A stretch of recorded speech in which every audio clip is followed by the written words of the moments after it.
Bien, doctor, gracias. Bien, doctor. ¿Estuvo bien? ¿Entendieron? ¿Comprendieron bien el examen? Sí, doctor, pero yo tenía una pregunta, pues es que había una pregunta sobre el roflumilast que me decía que, pues había una opción que era la correcta, que decía que era una opción terapéutica para los pacientes con EPOC en el grado D, en el estadio D. Y No, decía, no es una opción. No es una opción. Esa es la no es una respuesta. opción. No. Ese se hace en el tratamiento, el seguimiento del paciente con EPOC. Eso es otra cosa. Ah, listo, doctor. Por eso las guías habla de manejo de EPOC estable, que son 3 fármacos. LAMA lava más LAMA lava corticoide.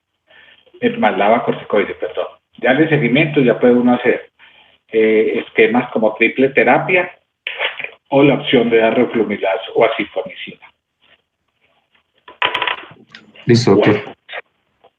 Bueno, entonces vamos a empezar esta semanita hablando de lo que es la falla cardíaca, ¿sí? Y empezamos con el concepto de insuficiencia cardíaca aguda, ICA, falla cardíaca aguda, ¿sí? Bueno, las guías pues, europeas, que son las que yo más sigo, son las guías que están en el 2016. Hay una actualización del 2019, que después vamos a hablar algo de ella, sin que sean las guías europeas ESC van a salir en el 2021, pero hay unas guías de actualización del 2020, perdón, ¿sí? Estas son las guías más, aunque hay también guías de americanas, estadounidenses del 2019, no varían mucho y yo diría que es quizás algo aproximado a estas guías del 2016, ¿sí? El Centro Colombiano para el diagnóstico y tratamiento de falla cardíaca aguda se actualizó en el 2017, que es simplemente una copia de las guías europeas. ¿Cómo podemos definir una insuficiencia cardíaca? Pues una insuficiencia cardíaca se asocia o se define como un síndrome clínico caracterizado por síntomas típicos de disnea, fatiga, edema, ¿sí? O sea, síntomas de hipoperfusión y congestión que va acompañado de crepitantes pulmonares, de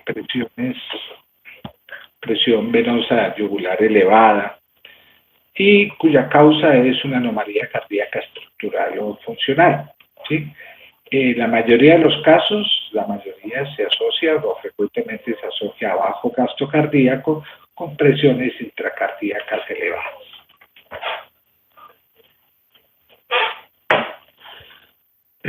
La insuficiencia cardíaca aguda, ya como tal, es la presencia de signos y síntomas de falla cardíaca que llevan a una hospitalización o a una visita no planeada y que requiere tratamiento urgente con drogas intravenosas. Eso es la definición de ICA, ¿sí? Entonces, también se puede definir como la aparición rápida o el empeoramiento de síntomas y signos de insuficiencia cardíaca. Desde el punto de vista epidemiológico, puede ocurrir de una manera frecuente, aparece en el 20% de los pacientes que se encuentran en los servicios de urgencia, ¿sí? Son más frecuentes en pacientes añosos, mayores de 70 años, ¿sí? 50% se presenta con trastornos de la fracción de eyección del ventrículo izquierdo, con falla cardíaca reducida, ¿sí? Y se presentan la mayoría de las veces como una insuficiencia cardíaca descompensada, el 80% de los casos. Solo un 20% aparece de nuevo, o sea que nunca habían tenido antecedentes de falla cardíaca.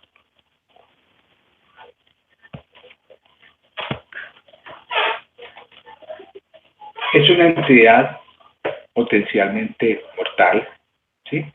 De hecho, durante la hospitalización la mortalidad puede llegar al 16%, ¿sí? Y una vez el paciente ha iniciado un cuadro de falla cardíaca, a los 6 meses la mortalidad llega al 37.6% y hasta un 45% al año. Muy bueno. ¿Por qué se hospitalizan estos pacientes? Muchos de ellos por falta de adherencia al tratamiento médico, pacientes con falla cardíaca crónica que no tienen un tratamiento adecuado, o porque hacen una exacerbación de EPOC, ¿sí? Con una causa de infección respiratoria, que es una causa frecuente de falla cardíaca derecha, o porque tienen un cuadro coronario agudo, o porque tienen una emergencia hipertensiva, se hacen lo que llamamos una ICA hipertensiva, o por arritmias tipo fibrilación auricular, o en pacientes con enfermedad renal crónica avanzada, ¿sí? Esas son las principales causas. Desde el punto de vista etiológico, la hipertensión arterial y la enfermedad coronaria ocupan los dos lugares más frecuentes de falla cardíaca aguda, ¿sí? Le siguen enfermedades valvulares, diabetes, fibrilación auricular, la enfermedad renal crónica, entre otras. Uno debe identificar la etiología de una manera rápida. Una vez se ha descartado que el paciente tiene una insuficiencia respiratoria aguda, un distrés respiratorio agudo, etcétera, pues uno debe identificar la causa. Y aquí tenemos una sigla interesante que es el CHAMPI, que es el síndrome coronario agudo, emergencia hipertensiva, arritmia, una causa mecánica y el embolismo pulmonar como una de las causas importantes para identificar un cuadro de ICA, de insuficiencia cardíaca aguda. No olviden esto.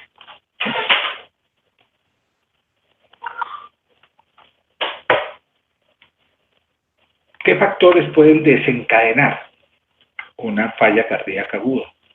Pues decíamos ahora que una de ellas son el síndrome coronario, una elevación brusca de la presión arterial como una crisis hipertensiva, en este caso emergencia hipertensiva, una taquiarritmia tipo FA o una bradiarritmia, una causa mecánica, la valvulopatía, ya sea porque el paciente hizo síndrome coronario con ruptura miocárdica, o sea, una ruptura de la pared libre del ventrículo izquierdo, ¿sí?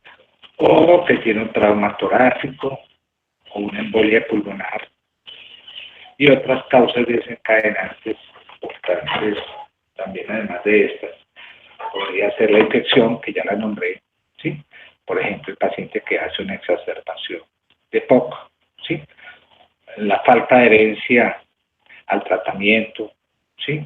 Sustancias tóxicas como el alcohol, drogas ilícitas como el consumo de cocaína, consumo de fármacos, por ejemplo, los AINES, ¿sí? Los corticoides, sustancias sinotrópicas negativas como la administración de verapamilo, ¿sí? Alteraciones hormonales o metabólicas como la disfunción tiroidea, la cetoacidosis y el daño cerebral. Son factores que encadenan, ¿cierto? Y estos que aparecen aquí son factores disparadores, ¿sí? De la falla, ¿sí? Aquí está la descompensación aguda por enfermedad coronaria, por enfermedad valvular, ¿sí? Otras causas, como arritmias, emergencias, etcétera. Entonces, las descompensaciones, como ya habíamos comentado, es que el paciente, por ejemplo, tiene un abuso de ingestas de líquidos, no adhiere al tratamiento, o que está tomando medicación concomitante que descompensa la falla, como los AINES, ¿sí?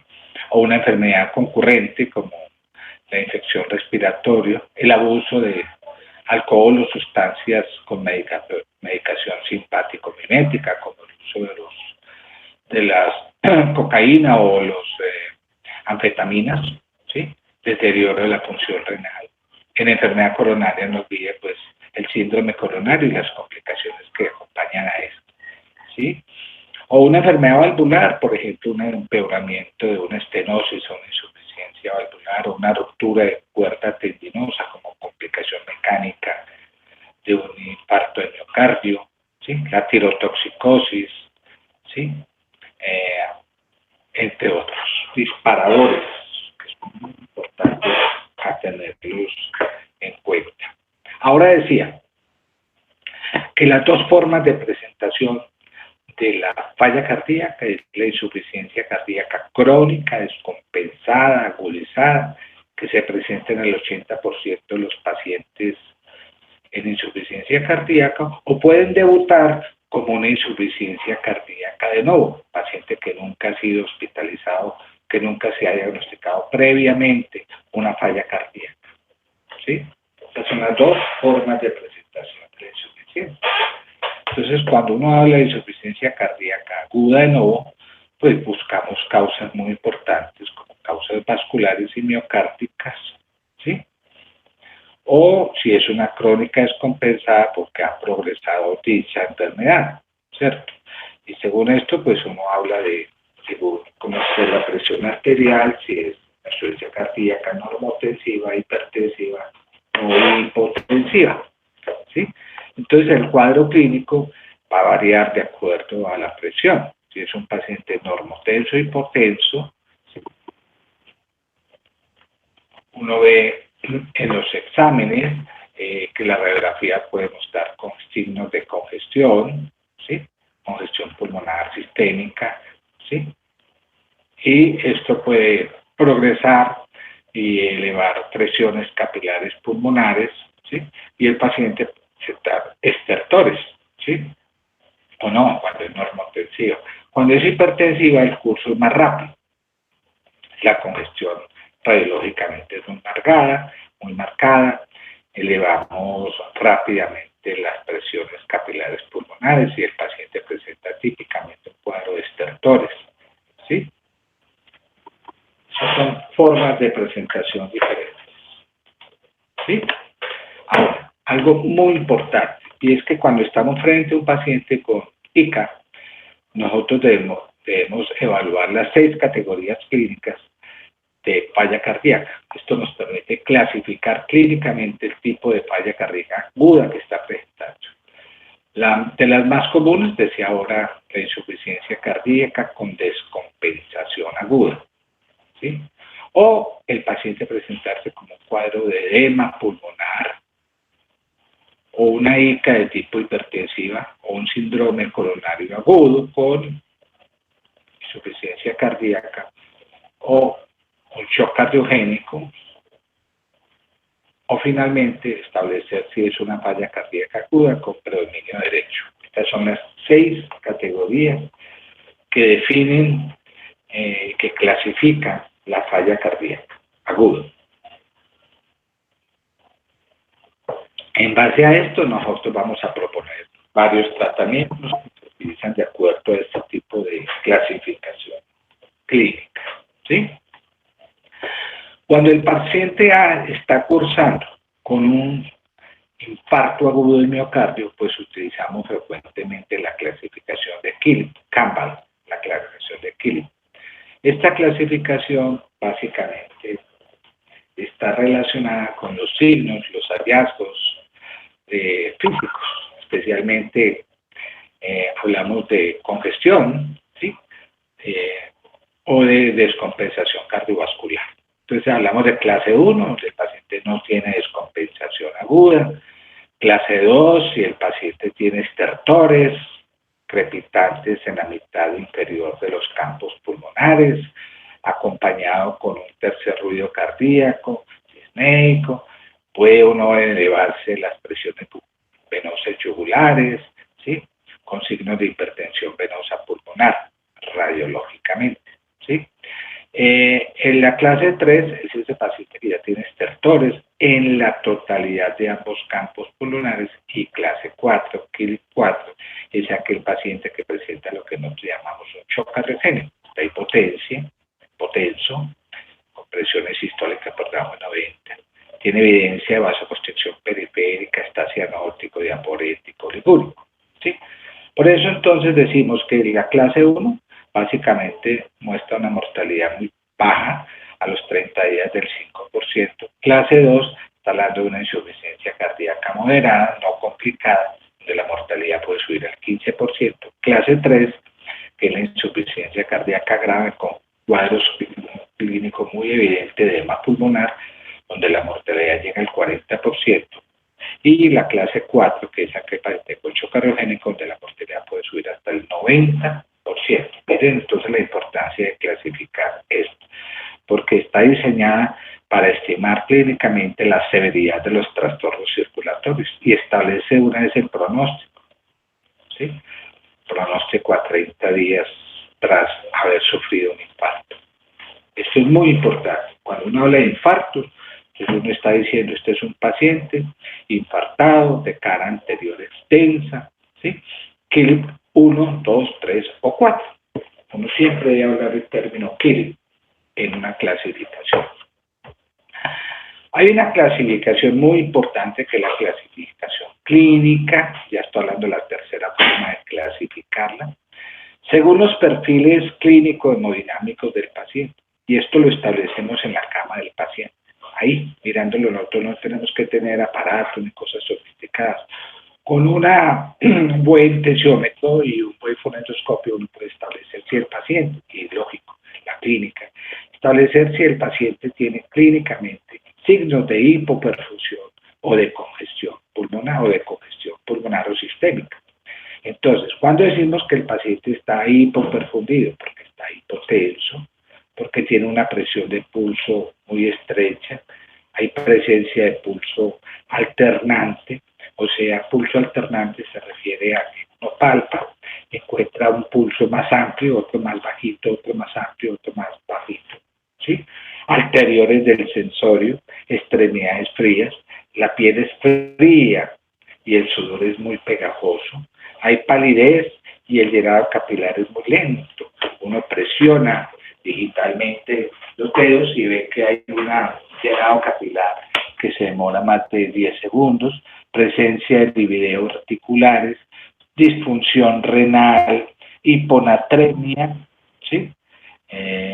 Acidosis láctica, etc. Estos son signos de hipoperfusión o signos de congestión venosa sistémica pulmonar como la ortopnea, la disnea paroxística nocturna, ingurgitación yugular a 45 grados, el reflujo hepatoyugular que ustedes lo van a ver esta semana en los signos, que es el signo de Rondot, hepatomegalia, ascitis, edema de miembros inferiores, estertores pulmonares, ¿sí?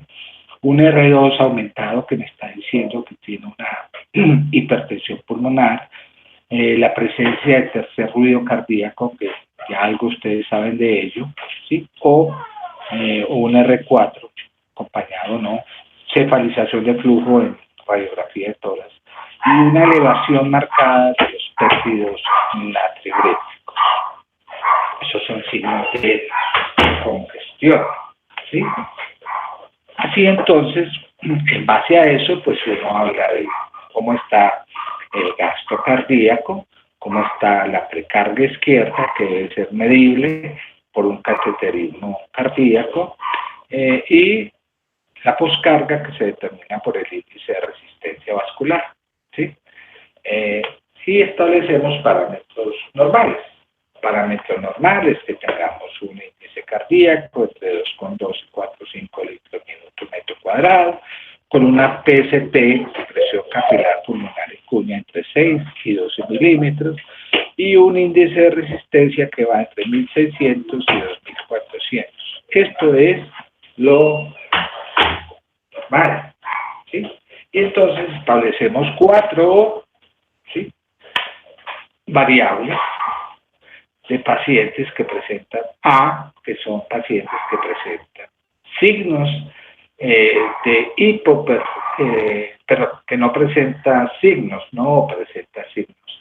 ni de hipoperfusión, porque el índice cardíaco está dentro de lo normal e incluso elevado, ni presenta signos de congestión, porque la PSP está incluso por debajo del nivel normal, ¿sí? B sería aquellos pacientes que presentan signos de congestión, porque vemos que la PSP está elevada, pero el índice cardíaco puede estar normal o elevado.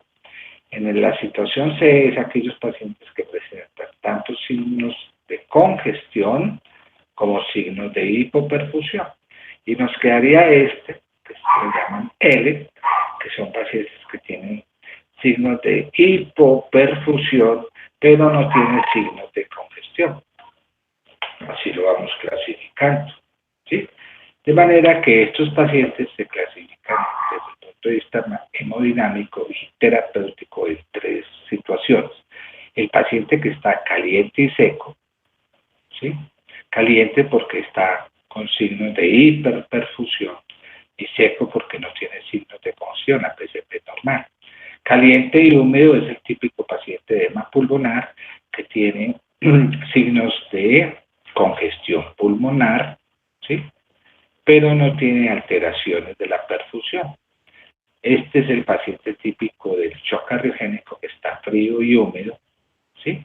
Y este sería el frío y seco, por ejemplo, el paciente que tiene un shock hipovolémico, que está frío porque tiene un índice cardíaco muy bajo y está seco porque tiene una PSP.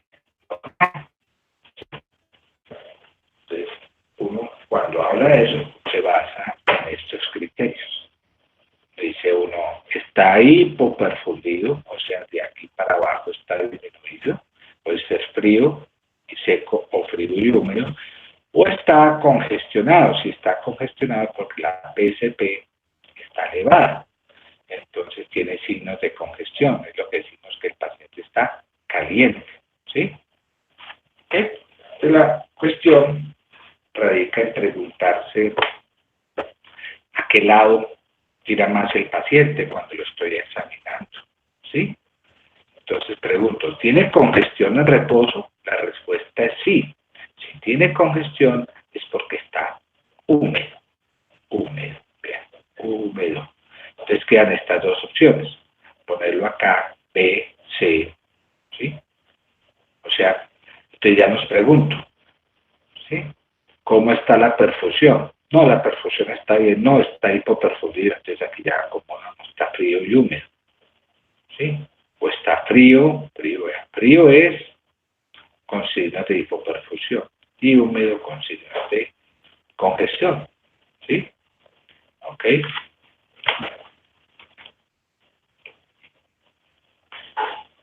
Otra manera de expresarlo es este paciente que está en esta situación, un paciente hiperdinámico, aquí está hipervolémico porque fundamentalmente está congestionado, aquí está hipodinámico porque tiene básicamente signos de congestión y ahí está hipoperfusión, entonces por estar hipoperfundido.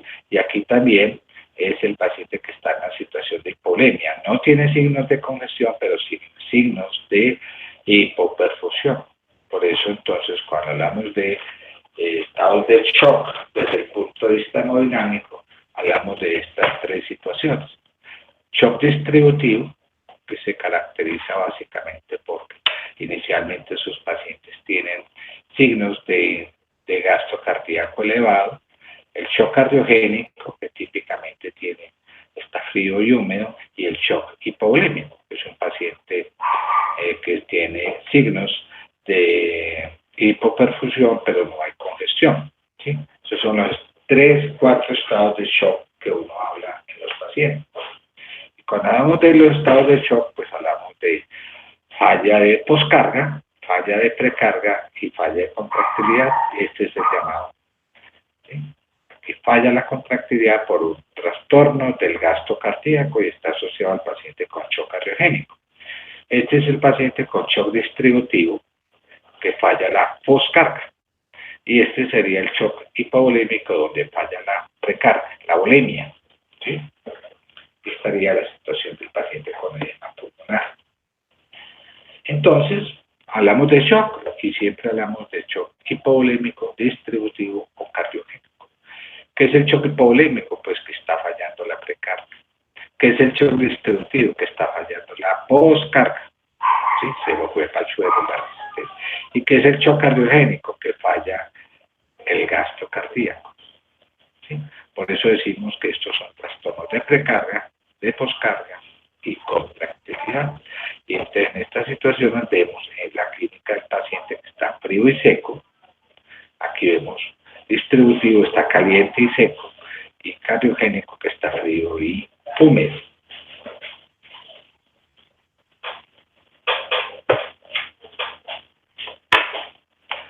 Así entonces, si tengo un shock hipovolémico, lo que está fallando es la precarga, ¿sí? Precarga porque la precarga de qué depende en gran parte del volumen, del gasto, del retorno venoso y sobre todo del volumen.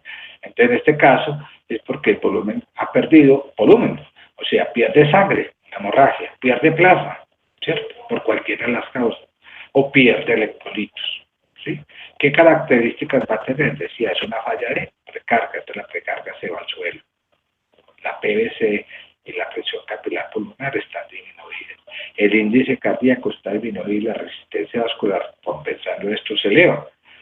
Y vamos a ver unas presiones sanguíneas con pulso, con presión de pulso disminuida.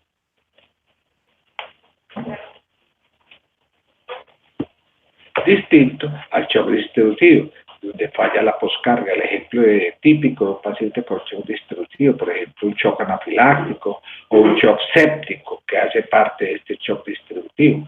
Entonces, dentro de la etiología está la sepsis, por eso hablamos de shock séptico, o anafiláctico, o neurogénico, etc. Entonces, ¿qué falló? La poscarga. La resistencia vascular sistémica se fue al suelo. La precarga puede estar normal o disminuida, el índice cardíaco está elevado. Por eso vemos una presión de pulso aumentada. De la sistólica se eleva y la presión diastólica disminuye. Y por último estaría el shock cardiogénico, donde falla la contractilidad, el índice cardíaco falló, ¿sí? Cuya causa más importante es el infarto o sus complicaciones, ¿sí? Por ejemplo, una ruptura de cuerdas papilares, de músculos papilares, de cuerdas tendinosas, un tromboembolismo masivo, genera un shock cardiogénico, ¿sí? Aquí en este caso la precarga está elevada, entonces vamos a ver en este shock cardiogénico signos de edema pulmonar, ¿sí? El índice cardíaco se fue al suelo y la resistencia vascular se eleva un poquitico.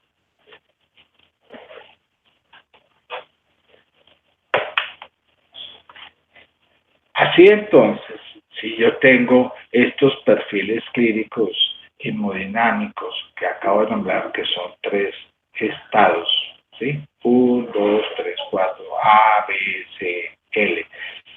Hablamos de pacientes que están calientes y secos, ¿sí? Por ejemplo, una sepsis severa, ¿sí? O caliente y húmedo, que es el edema pulmonar. O frío y seco, que sería típicamente el shock hipovolémico, shock séptico frío. O frío y húmedo, que sería este estado, que sería el paciente con shock cardiogénico. Siempre nos basamos en todos estos parámetros. O sea, aquí están los 4 que nos dan, ¿sí?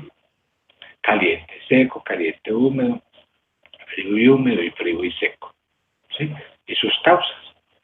Ya habíamos visto en este shock hipovolémico, incluso aquí está el infarto del ventrículo derecho, etc.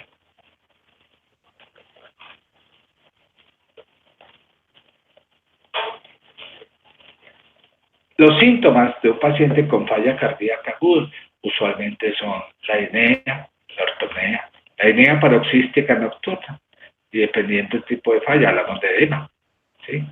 Ellos tienen un valor predictivo positivo, ¿sí? Más o menos que varía promedio un 25%. La ortopnea, mire que tiene un valor predictivo con una sensibilidad del 21%, pero con una especificidad muy alta, ¿sí? Los síntomas varían, ¿sí? Lo mismo que los signos: taquicardia, estertores, edema, tercer ruido cardíaco, enforritación yugular, ¿sí? Entonces, si yo tengo unos signos, pues yo tengo una incertidumbre. Estoy hablando de una falla cardíaca, o estoy hablando de una exacerbación del POC, o estoy hablando de un tromboembolismo, qué sé yo. Hay muchas causas, por ejemplo, que pueden explicar la disnea, ¿sí? Por eso hay que establecer muy bien el diagnóstico diferencial. Y entonces se puede esperar la confirmación diagnóstica en estos pacientes ¿Qué herramientas tenemos para decir que sí se trata de una falla cardíaca aguda? Para eso entonces establecemos criterios diagnósticos, ¿sí? Además de la clínica, nos basamos en imagenología. Y uno de los parámetros más importantes es la radiografía. La radiografía nos va a evaluar los signos de congestión pulmonar. Incluso nos va a detectar otras enfermedades cardíacas, no cardíacas, que podrían causar o contribuir a los síntomas de este paciente en falla cardíaca. ¿Sí? Lo usual es que la radiografía nos podría mostrar congestión o edema venoso pulmonar, ¿sí? Y es muy útil en ese cuadro, en ese contexto agudo, ¿sí?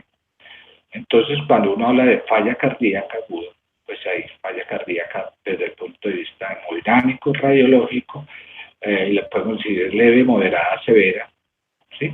De acuerdo a eso, estos parámetros, por ejemplo, la PCP por un cateterismo derecho, entre más elevado esté por encima del valor normal de 12, 17, 18, 25, más de 25, hablamos de esta clasificación. Y desde el punto de vista radiológico lo vamos a ver. Si es leve, encontramos signos de cefalización de flujo, edema intersticial, ¿sí? Derrame acompañado, ¿no? Y si es severa, pues los signos típicos de edema alveolar. Así entonces, de acuerdo a cómo esté, si es leve, moderado o severo, vamos a encontrar signos radiológicos. Esto ya lo habíamos comentado, que es la cefalización de flujo, que indica hipertensión venosa pulmonar, ¿sí? Y cuando hablamos de edema intersticial, que sería leve, hablamos de signos de edema intersticial como de la línea de Kerley, la línea B de Kerley, ¿sí? O manguitos peribronquiales, y en la fase ya más avanzada severa, vamos a ver opacidades alveolares que dan imágenes de hilo borrosos, imágenes con signos de alas de mariposa. También lo habíamos comentado en clases pasadas. Además de una radiografía de tórax, el electrocardiograma, que tiene una recomendación 1, con evidencia C, es muy útil para identificar enfermedades cardíacas subyacentes, por ejemplo, una arritmia que puede generar un cuadro desencadenante de falla cardíaca o en el caso de signos de síndrome coronario agudo, ¿sí? El ecocardiograma, ¿sí? Se podría pedir en un paciente con falla cardíaca aguda que esté hemodinámicamente inestable, ¿sí? Para reconocer muchas cosas importantes. Por ejemplo, tiene recomendación 1, igual que esta con evidencia C, pacientes, por ejemplo, con shock cardiogénico, que tienen una complicación mecánica, ¿sí? Y para determinar el tipo de enfermedad concomitante que presenta el paciente, ayuda muchísimo, ¿sí? Por ejemplo, ayuda para determinar si hay una disfunción diastólica en un paciente con una crisis hipertensiva, etc. Pruebas de laboratorio, ¿sí? Otra manera de diagnosticarlo, ¿sí? Entonces nosotros podemos pedir tropolinas cardíacas, nos ayudan mucho para descartar o no un paciente que está en falla cardíaca aguda asociado a un infarto de miocardio, pruebas de función renal, electrolitos, glicemia, hemograma completo, pruebas de función hepática, pruebas tiroideas, etc. También tiene una recomendación 1, ¿sí? Y uno de los exámenes más importantes, que son marcadores bioquímicos de falla cardíaca aguda, son los péptidos natriuréticos, ¿sí? Tras el ingreso en un servicio de urgencias, vamos a determinar la concentración plasmática de estos péptidos natriuréticos, especialmente el BNP y el NT-proBNP, ¿sí? ¿A quiénes? A todos los pacientes con cuadro de disnea aguda y que estamos sospechando una falla cardíaca aguda. Por eso estos péptidos nos van a diferenciar entre una disnea aguda causada por otras causas, que incluso pues causas no cardíacas, etc. ¿Cómo establecemos este diagnóstico de falla? ¿Sí? Entonces, estos péptidos tienen una alta sensibilidad para aquellos pacientes que estamos sospechando insuficiencia cardíaca. ¿Sí? Uno debe establecer límites normales, ¿sí? Y decir, bueno, tiene un valor predictivo negativo cuando el péptido, el BNP, es menor de 100. O si tenemos un NT, proBNP, que es la fracción amino terminal del propéptido natriurético tipo E. Si es menor de 300, pues me está diciendo que posiblemente no tenga una causa, no tenga una insuficiencia cardíaca aguda. Por eso uno puede excluir una falla cardíaca aguda si vemos que el BNP es menor de 100 picogramos por mililitro o que el NT proBNP tiene un valor menor de 300 picogramos por mililitro, tiene un valor predictivo que alcanza el 98%. Con eso podemos excluir que hablamos de una insuficiencia cardíaca. De manera que, si yo estoy en urgencias y tengo un paciente disnéico, sospecho que es una falla cardíaca, ¿sí? Y veo que tiene un BNP menor de 100 picogramos mililitro o un NT proBNP menor de 300, tengo una alta probabilidad de excluir el diagnóstico de ICA, ¿sí? Con un valor predictivo del 98%. Y entonces, ¿cómo sé yo que sí puede ser una falla cardíaca? Cuando yo veo que este valor BNP supera, empieza a elevarse, y sobre todo este proBNP, miren acá, empieza a elevarse mucho. Y esa elevación depende de la edad.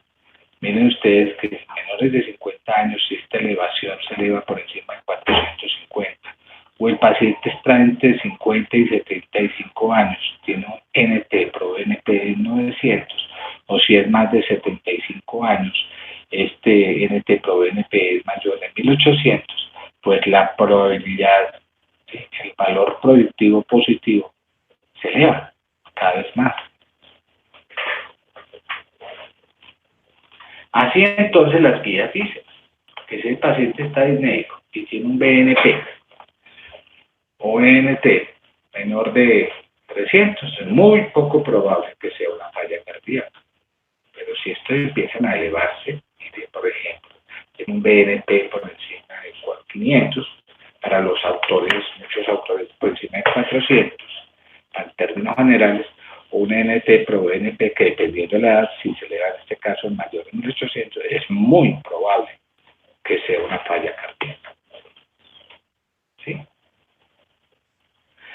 Entonces ya tenemos el diagnóstico. Entonces, ¿qué nos queda por hablar? Tratamiento. ¿Sí? En cuanto al tratamiento, uno debe tener ciertos objetivos. ¿Sí? Los tratamientos los objetivos son inmediatos e intermedios. Inmediatos, lo que hace uno en una sala de urgencia, o en una UCI, o en una unidad de cuidados coronarios, es mejorar el estado hemodinámico, la perfusión orgánica de este paciente. Restauramos la oxigenación, aliviamos los síntomas, limitamos el daño cardíaco renal, prevenimos tromboembolias y minimizamos la estancia en la unidad de cuidados intensivos. Esos son los cuidados inmediatos, ¿sí?, más importantes.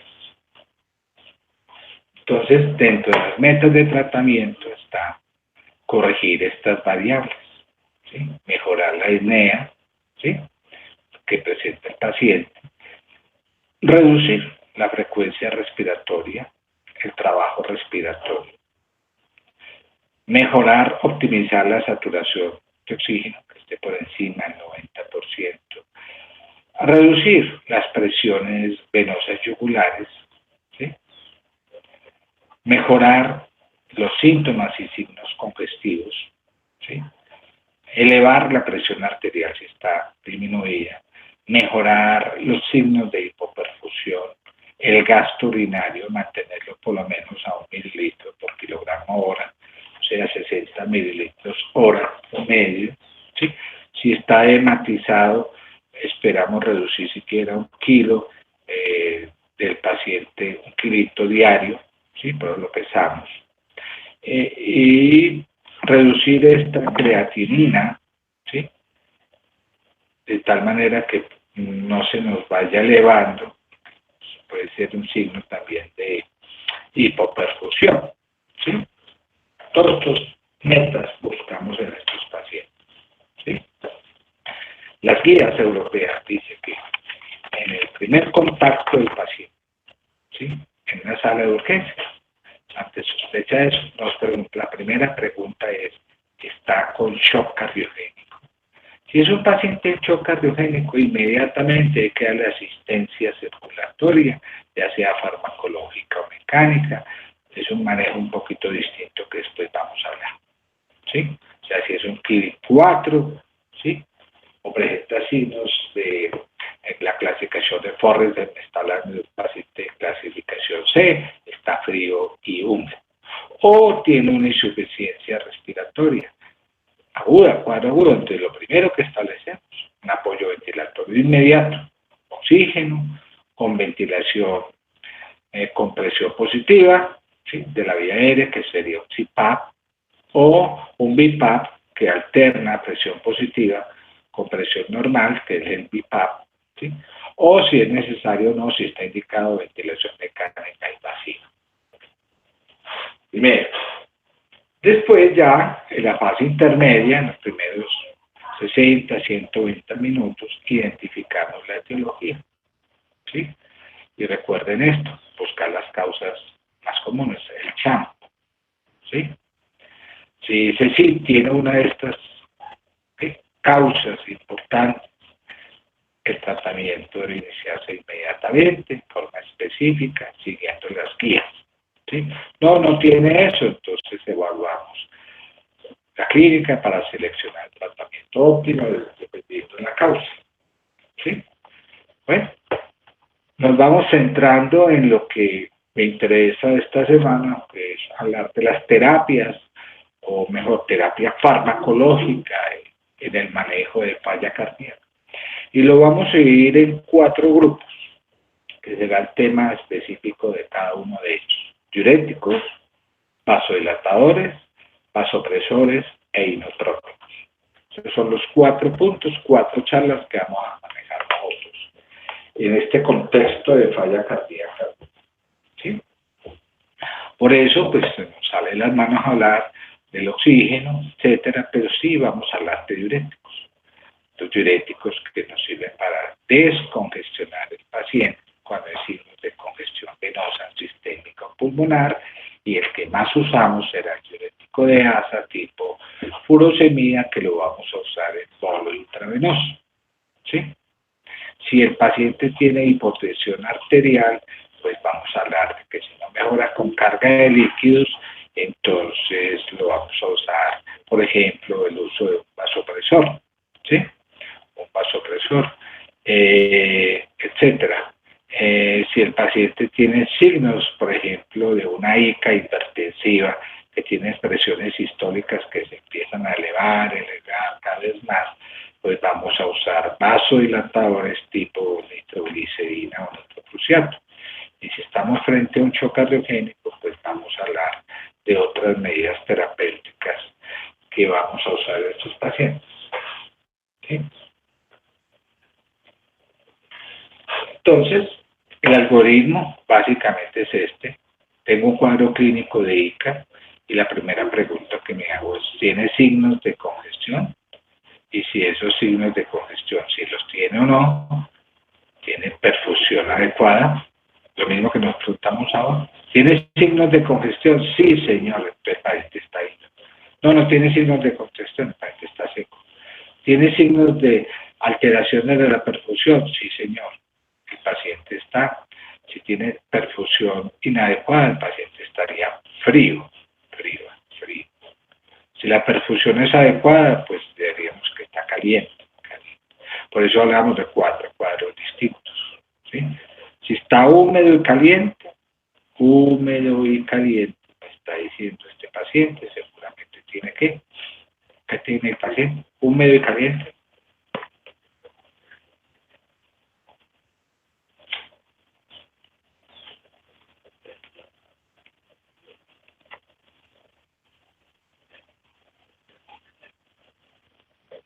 Escucha.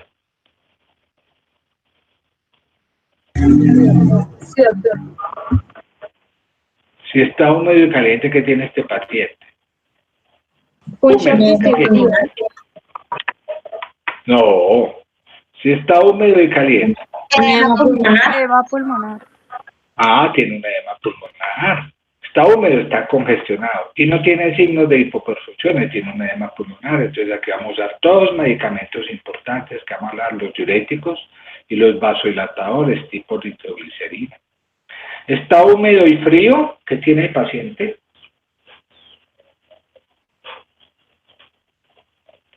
Tiene signos de congestión porque está húmedo y tiene signos de hipoperfusión. ¿Qué tiene el paciente? Shock Shock cardiogénico. cardiogénico. Claro. Entonces aquí vamos a dar opción al paciente, vamos a darle un vasopresor, entonces vamos a mirar cómo está la presión sistólica, le vamos a dar urinotrópico, si tiene signos de congestión, es diurético, y una asistencia ventricular que después hablaremos, ¿sí? O que es que está seco y frío. ¿Qué significa que está seco y frío?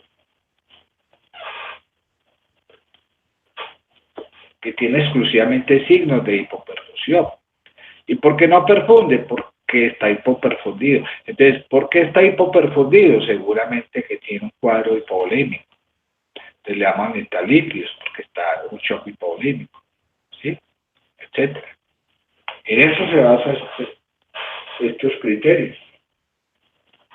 Entonces, según el perfil clínico, en la fase inicial, que es lo que uno hace inmediatamente en esos pacientes, entonces uno se pregunta, paciente con insuficiencia cardíaca, entonces, ¿qué es lo primero que hago? Evalúe al pie de la cama el perfil hemodinámico del paciente. ¿Cómo están estas cuatro situaciones?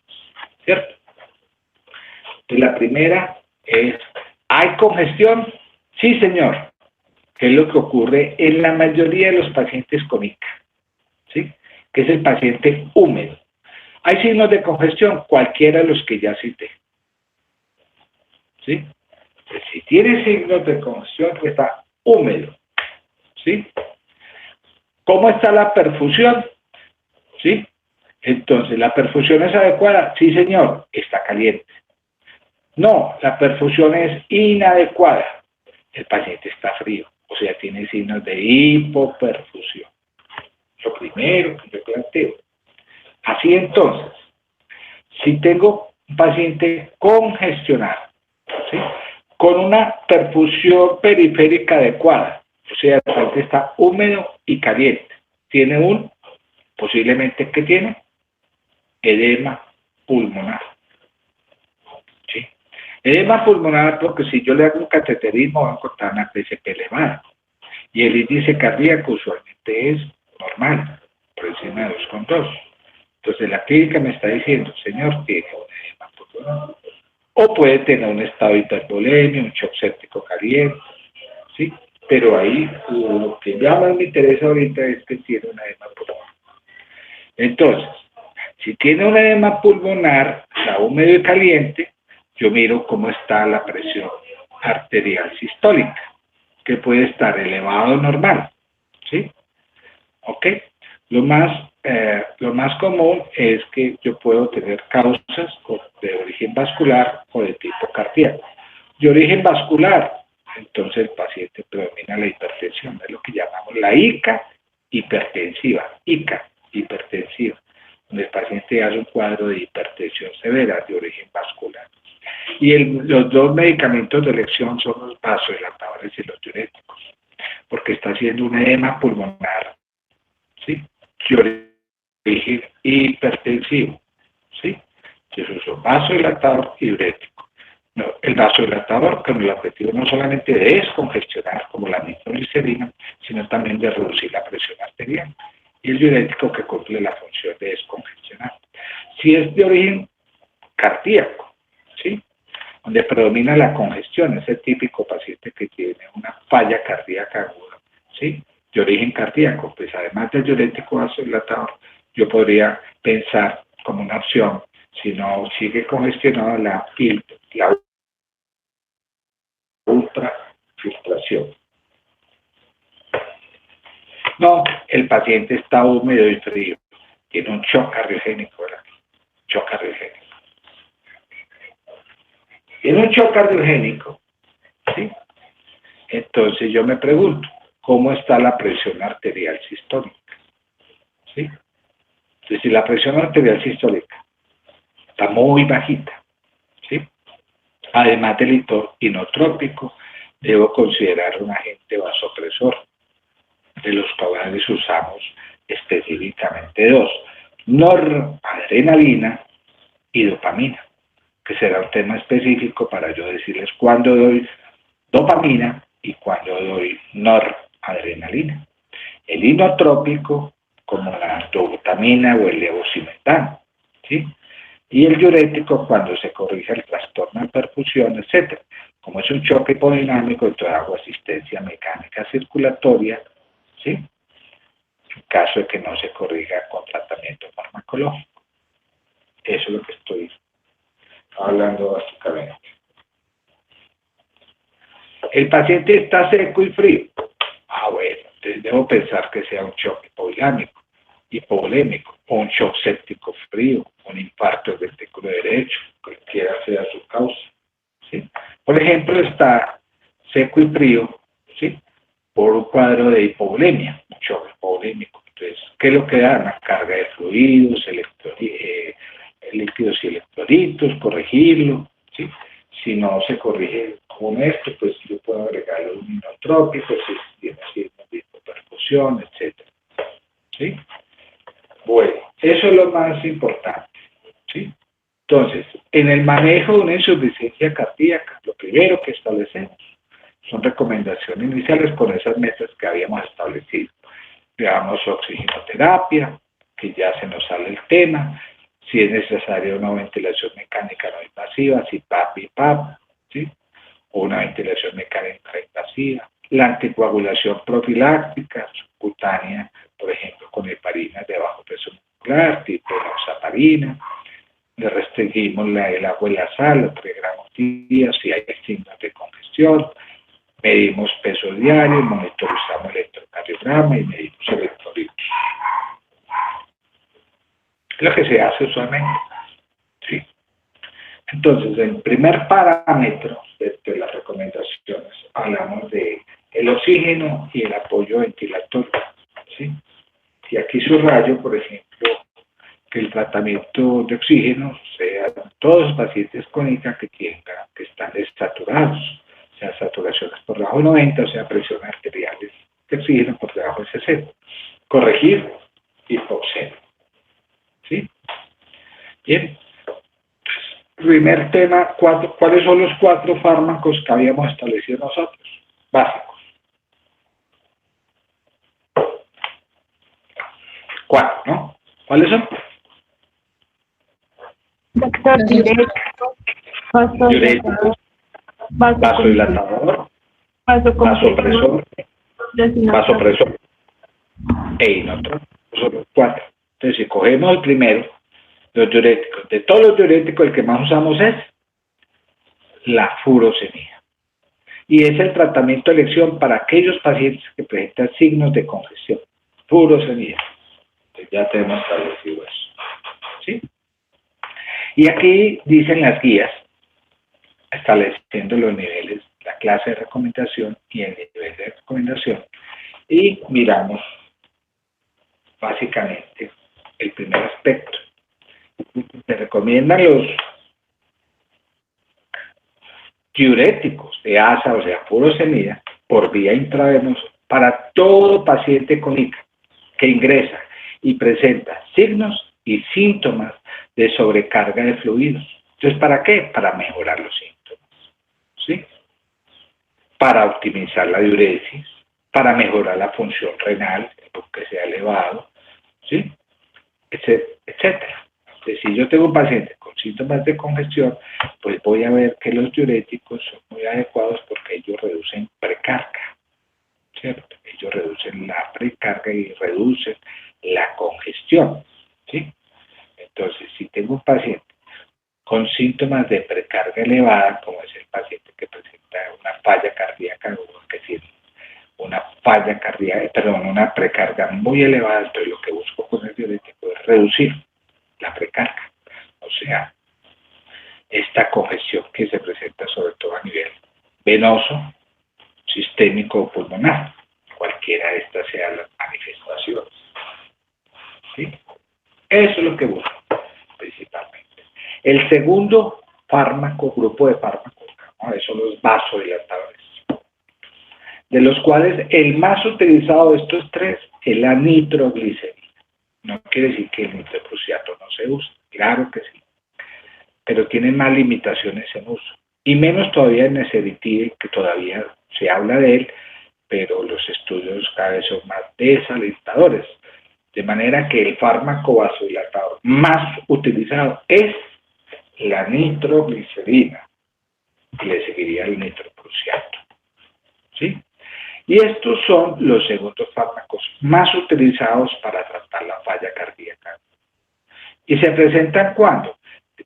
Asociados a los diuréticos para disminuir los síntomas de congestión pulmonar, entre otras cosas, ¿sí? Si miramos acá, de estos vasodilatadores, ¿sí? Como decía ahorita, se utiliza por vía intravenosa para aliviar los síntomas, ¿sí?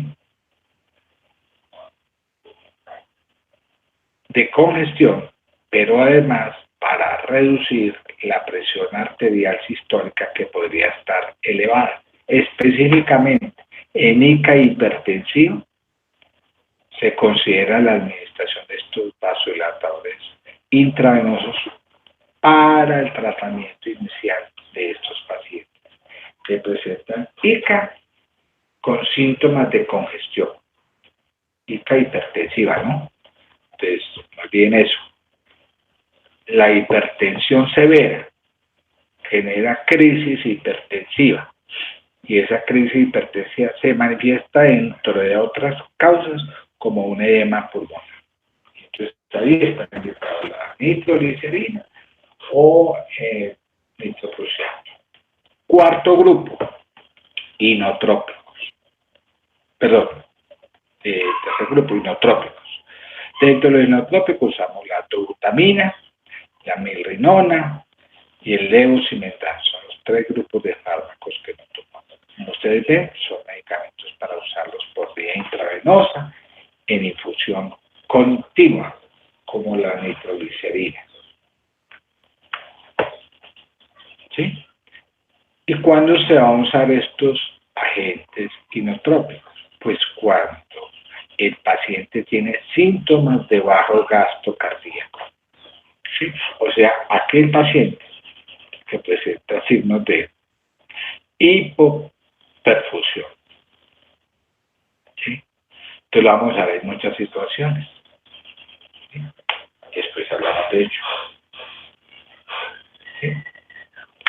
Y aquí nos va a hablar de las guías, que vamos a profundizarlo con los días, hablando de cada uno de esos. Entonces usamos agentes intravenosos a corto plazo, ¿sí?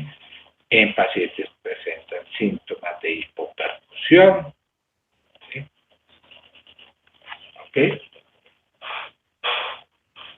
En ese grupo de pacientes. Y está por último los vasopresores.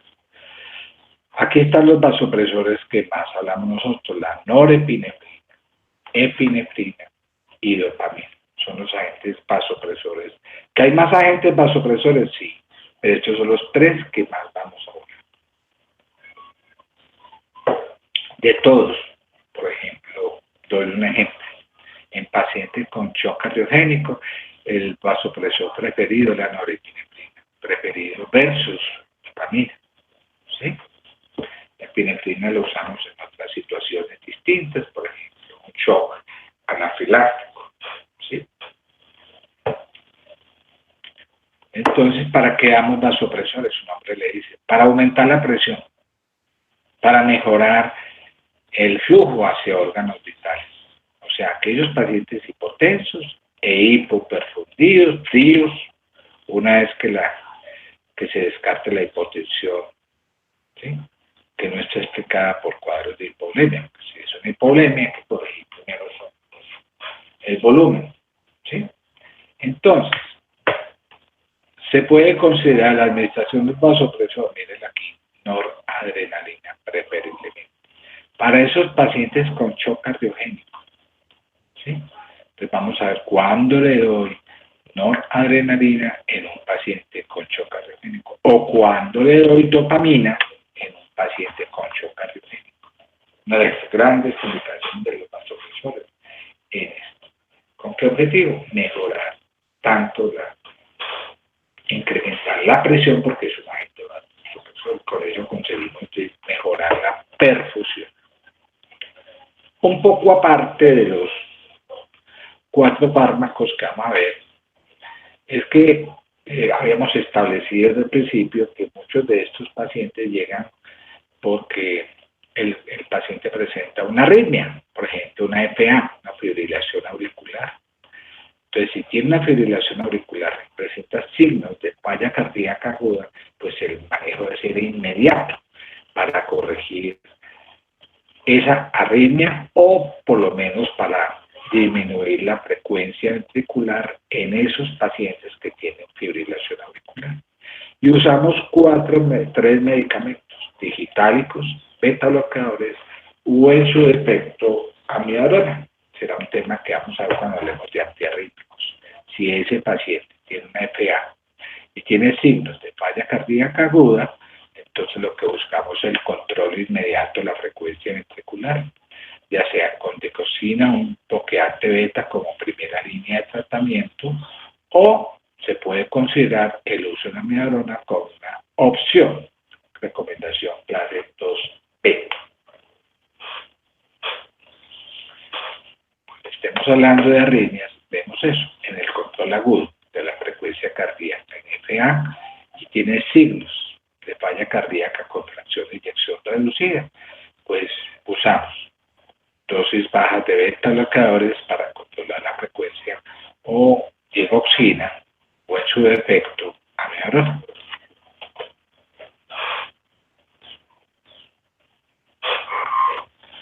Por último, estarían algunas recomendaciones de otros fármacos que se usan en falla cardíaca aguda, como es el uso de los opiáceos, la morfina, derivada del opio, ¿sí?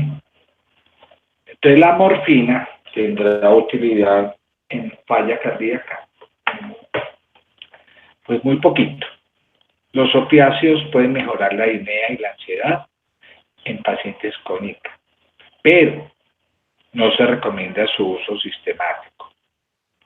O sea que debe usarse con mucha precaución solo en pacientes con disnea grave asociada a edema pulmonar, no más. No es que todos los pacientes con ICA le vamos a dar derivados opiáceos, ¿sí? ¿Ok? Solo en esos casos. Entonces, cuando estemos ya profundizando cada uno de ellos, vamos a establecer las recomendaciones de los diuréticos, las recomendaciones de los vasodilatadores, ¿sí?, de inotrópicos, de vasopresores, etc. Eso es lo que vamos a hacer. Entonces, a ver si establecemos por acá un ejemplo de un caso clínico de un paciente con falla cardíaca aguda. Entonces, un ejemplo de lo que uno debe enfocar. Entonces, un varón de 59 años de edad, ¿sí?, fumador activo, 20 paquetes año, hipertenso, diagnosticado hace 8 años, una hipertensión tratada, mal controlada, con intolerancia a la glucosa en ayunas, sin tratamiento. Refiere el paciente que mientras estaba conduciendo, nota sensación de disnea que va aumentando, no se acompaña de dolor torácico, consigue llegar a su domicilio, pero el cuadro disneico se vuelve más intenso, asociado a ortopnea, y su familia lo traslada al centro hospitalario.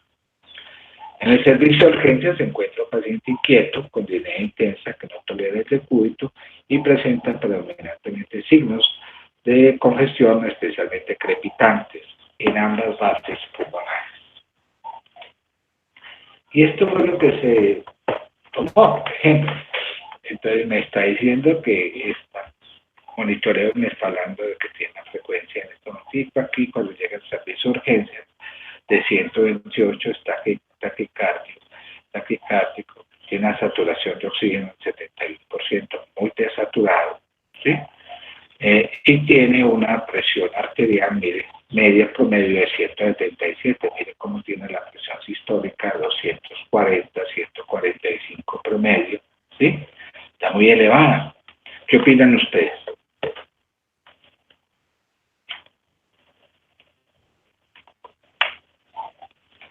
¿Qué fue lo que precipitó este cuadro del paciente?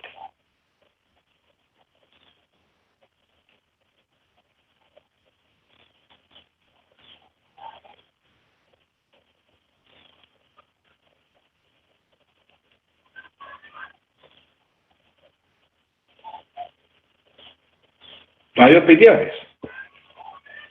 Doctor, ¿puede repetir lo que preguntó? ¿Cómo? Que si puede repetir la pregunta, por favor. ¿Qué fue lo que le pasó a este señor? ¿Por qué tiene síntomas de congestión? ¿Por qué está disnéico? ¿Por qué tiene un cuadro de este tipo? ¿Qué fue lo que le pasó? ¿Podrá tener una falla cardíaca aguda? Es un paciente que no tiene antecedentes de falla cardíaca, entonces una insuficiencia cardíaca aguda. ¿Y cómo la llamaríamos? ¿Insuficiencia cardíaca qué? Aguda. ¿Cuál es la forma de presentación de esto?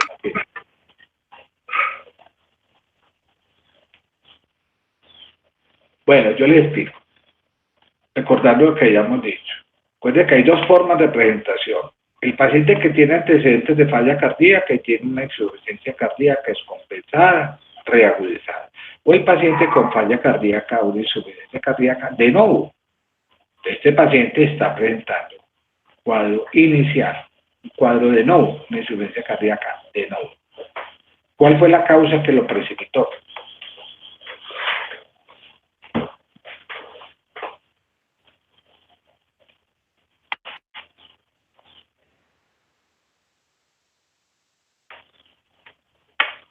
¿Cuáles son las dos causas más frecuentes? Síndrome coronario, hipertensión arterial. Y miren lo que tiene, vea, estoy señalando aquí, tiene una hipertensión arterial severa. O sea, ¿qué es lo que tiene el paciente? ¿Una ICA qué? Hipertensiva, doctor. Eso uno llega en plantea y dice, le tomo un electro. Y el electro me está descartando que tengo un síndrome coronario agudo.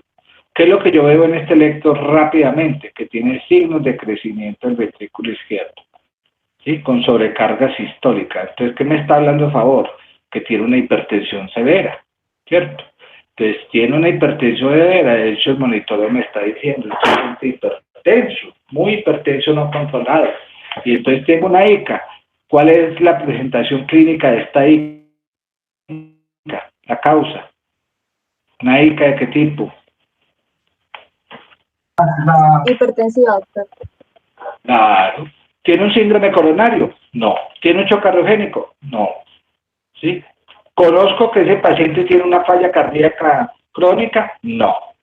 ¿Tiene edema pulmonar? Seguramente sí. O sea, es una ¿qué? ICA hipertensiva asociada a edema pulmonar. ¿Sí? Entonces, si tengo eso, tengo una ICA hipertensiva. ¿Y qué es una ICA hipertensiva? Pues una crisis hipertensiva que generó daño en órgano blanco. ¿Y por qué sé que generó daño en órgano blanco? ¿Cuál es el órgano más afectado en este momento?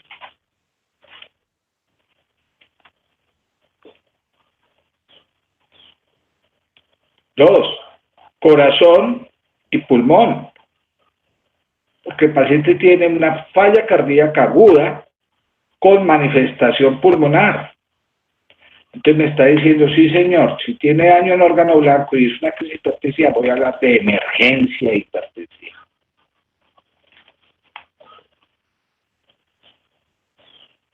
Así entonces, si tengo la historia clínica del paciente, los cloros, le encuentro estertores, un electrocardiograma en que está diciendo crecimiento del ventrículo izquierdo, ¿sí? Estoy en el servicio de urgencias, identifico la causa más importante. ¿Es una qué? En el CHAMP, ¿sí? La regla del CHAMP. Y en el regla del CHAMP me dice, vea señor, busque emergencia hipertensiva, ¿sí? Entonces le voy a tomar una radiografía de tórax. ¿Qué encontraría? Si tiene estertores en ambas bases pulmonares, ¿qué encontraría?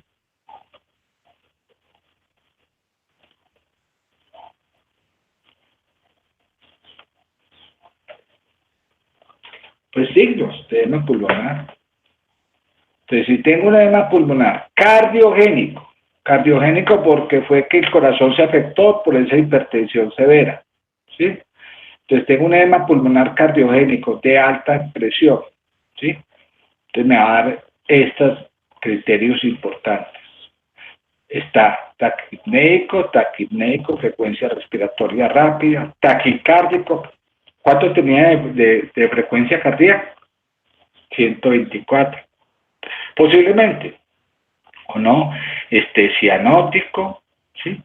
Disneico, confuso, con uso de músculos respiratorios accesorios, con fatiga muscular respiratoria. Todos esos son criterios de distrés respiratorio agudo. Al examen físico voy a encontrar que no está tan hipotenso, está ortopneico, estertores, tercer ruido cardíaco, ¿sí? Y laboratorio me va a decir que tiene insuficiencia respiratoria hipoxémica hipercápnica. O sea, ese paciente tiene una falla respiratoria con presiones arteriales por debajo de 60, una saturación por debajo de 90, un PAPI por debajo de 300, la PCO2 que tiende a elevarse por encima de 45, más de 60, posiblemente con una acidosis metabólica asociada. Todos esos criterios podría tener el paciente y hay que buscarlo. Y entonces, ¿qué debo hacer? Confirmarlo. ¿Y qué le pido? Primero, bioquímica, ¿sí? Entonces, ¿qué le pido? Los péptidos, que me ayudan a determinar si ese paciente, esa disnea que tiene, es de origen cardíaco o no, ¿sí? Es decir, tiene una ICA aguda hipertensiva, entonces el péptido natriurético tipo B va a estar por encima de 400 picogramos por mililitro, el EDT-proBNP para la ADL, que tiene 59 años, debería estar por encima de 900 picogramos mililitro. A la radiografía debería encontrar cefalización de flujo. Líneas B de Kerley que me habla de edema intersticial, y si es severo, pues el edema alveolar con el signo de alas de mariposa. Le pido un cateterismo. ¿Cómo estaría la PCP? Elevada. ¿Por encima de cuánto? 12. Promedio para hablar de eso, de 18, con índice cardíaco normal. Y si voy a pedirle un ecocardiograma, pues el eco me va a darte signos de presión capilar elevada, ¿sí? Y entonces analicemos esta gráfica acá. ¿Qué le pasó al paciente? Pues tiene unas presiones hidrostáticas elevadas. Secundario es falla cardíaca aguda y que eleva las presiones venosas pulmonares. Entonces la presión hidrostática está elevada y eso conduce a congestión y edema alveolar. Y entonces ese paciente lo voy a encontrar, tiene signos de congestión predominantemente, ¿sí? Está ortopneico, disnea paroxística, ¿sí? Con ingurgitación, con estertores pulmonares, con un R3, con cefalización de flujo en la radiografía de tórax, ¿sí? Y tiene una elevación marcada de los péptidos natriuréticos. Todos son signos de congestión, ¿sí? De manera que si yo establezco acá, estaría en este cuadrito. El paciente está caliente y húmedo y tiene un edema pulmonar agudo hipertensivo. Entonces, si tiene un edema agudo pulmonar agudo hipertensivo, ¿qué hago con este edema pulmonar? ¿Cuáles son los dos tipos de fármacos que debo administrar?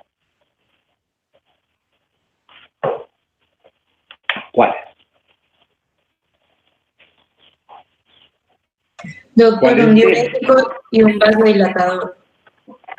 ¿Cuál vasodilatador?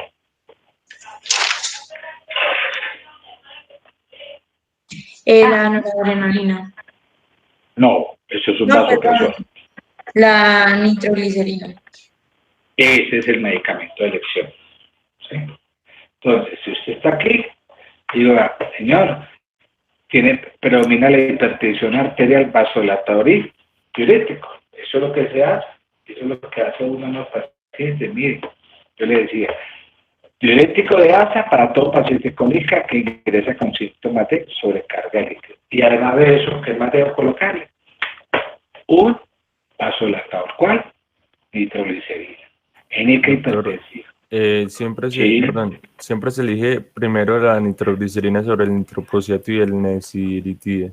El nitroprusiato está reservado para otras cosas, en otros tipos de emergencia hipertensiva. Pero cuando lo puede usted usar como opción, indudablemente, pero más se usa la de elección, la nitroglicerina, más que el nitroprusiato, que será un tema que voy a hablarles de eso en próximas clases. Gracias, doctor. ¿Sí? Bueno.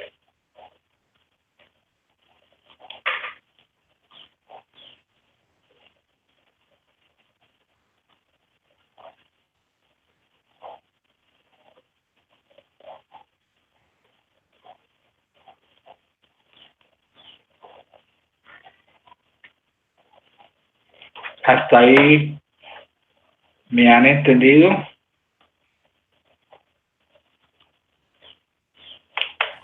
Sí, señor. Doctor, qué pena, es que a mí no me quedó bien claro, o sea, lo de el péptido natriurético que se le pide, o sea, como en la edad que aumenta, eso no me quedó muy claro. Vea, los péptidos natriuréticos hoy en día son los marcadores bioquímicos de un paciente que tiene falla cardíaca aguda, ¿sí? No son específicos y tienen un valor predictivo negativo cuando estos péptidos están bajitos, por ejemplo, un BNP por debajo de 100, ¿sí? O un ProBNP, ¿sí? Menor de 300 tiene un valor predictivo negativo, quiere decir que usted descarta una insuficiencia cardíaca aguda. De estos, el más importante, digamos lo que es tanto el BNP como el ProBNP, pero si usted dice un NT, ProBNP, mayor de 400, ya le establece que ese paciente posiblemente tenga una ICA, una enfermedad de insuficiencia cardíaca aguda. Y estos valores se van elevando de acuerdo a la edad. Mire usted que mayores de 75 años tienen un ProBNP, NT, ProBNP, mayor de 1800. En términos generales, uno dice, si está por encima de 400, 450, hace el diagnóstico bioquímico de una falla cardíaca aguda, es un marcador bioquímico. Por ejemplo, ¿cuál es el marcador bioquímico de una falla hepática? Denme un ejemplo, esto que ya que yo digestivo. Las transaminasas. Eso. Un marcador bioquímico de falla renal. El boom y la creatinina. Eso. Un marcador bioquímico de infarto de miocardio. ¿Las troponinas, doctor? Eso, las troponinas. Entonces ya tienen marcadores bioquímicos, ¿me entiendes? Entonces el mejor marcador bioquímico de falla cardíaca aguda son los péptidos natriuréticos. ¿Comprendió? Sí, doctor, y tengo otra pregunta. Lo de las crisis hipertensivas, o sea, yo digo que hay una crisis hipertensiva solamente cuando se daña el órgano diana y ese órgano tiene el corazón o el pulmón, pero No. Las crisis hipertensivas se vienen dos. Será un tema que vamos a hablar mucho de ahora en adelante. Entonces, las crisis hipertensivas se dividen emergencia o urgencia. ¿Y qué diferencia hay entre la una y la otra? Que la emergencia hay que tratarla rápidamente, menos de 24 horas con drogas intravenosas. ¿Vale? Una urgencia permite corregir la hipertensión en términos de 24, 48 horas, usualmente con medicamentos orales. Una gran diferencia. La otra diferencia es que para usted establecer si es una emergencia o una urgencia, usted establece si tiene daño de órgano blanco. Por ejemplo, hizo una crisis hipertensiva e hizo una falla renal, eso es un órgano blanco. Una falla renal por una crisis hipertensiva. ¿Una falla cardíaca? Sí. ¿Una convulsión? Sí. Son las 3 manifestaciones más importantes de una emergencia hipertensiva, las 3 más. O sea, a usted le llega, por ejemplo, un niño convulsionando y tiene la presión elevada, sospeche que está frente a una emergencia hipertensiva. Pues un niño no, cualquier paciente. O le llega un paciente con una falla cardíaca aguda, con signos o no de edema pulmonar, sospeche que eso es una emergencia hipertensiva. O una falla renal aguda con hipertensión severa, sospeche que está frente a una emergencia hipertensiva. ¿Sí? ¿Tiene daño de órgano blanco? Los órganos blancos más afectados son cerebro, corazón y riñones, lo que llamamos daño de órgano blanco. Gracias, doctor. ¿Cogió la idea? Señor. Bueno, ¿estuvo bien? Bueno, vamos a ver rápidamente los diuréticos que se usan en falla cardíaca aguda. Habíamos dicho que los diuréticos que más usamos en falla cardíaca o el que más se usa es la furosemida. ¿Sí? La furosemida, a diferencia de otros diuréticos, son diuréticos de eficacia máxima, de máxima eficacia, son de los más potentes. Y esos actúan en la nefrona, en un sitio específico que se llama la rama ascendente gruesa del asa de Henle. ¿Sí? Ahí, en el asa de Henle, la rama ascendente. Y la rama ascendente tiene 2 porciones, 2 ramitas. ¿Sí? Una delgada y otra gruesa. La más distal es la gruesa. Ahí es donde actúa la furosemida. ¿Sí? Y específicamente, la furosemida, en esta rama ascendente gruesa, la asa de Henle, va a inhibir un transportador, que se llama este señor, transportador sodio, potasio, cloro. Aquí es donde va a actuar. Y entonces va a inhibir la entrada de sodio, potasio, etcétera, y entonces por eso es que actúan así. Que lo vamos a profundizar más adelante, totalmente, claro que sí. Además de ser diurético, tiene una característica que no lo tienen los demás diuréticos, y es que produce dilatación venosa. ¿Sí? Esa dilatación venosa sistémica aparece antes que la acción natriurética. Y este efecto se traduce en una reducción de la precarga venosa, o sea, del retorno venoso. Como reduce precarga, entonces reduce PCP y PVC. PCP en el pulmón, PVC a nivel sistémico. O sea que como reduce PCP y PVC, pues va a reducir los síntomas de congestión venosa, tanto pulmonar, como está aquí, como venosa. ¿Sí? ¿Tiene importancia esto? Pues claro, porque para eso es lo que busco, para disminuir los síntomas de congestión en un paciente con insuficiencia cardíaca aguda. ¿Sí? La que más usamos es la vía intravenosa.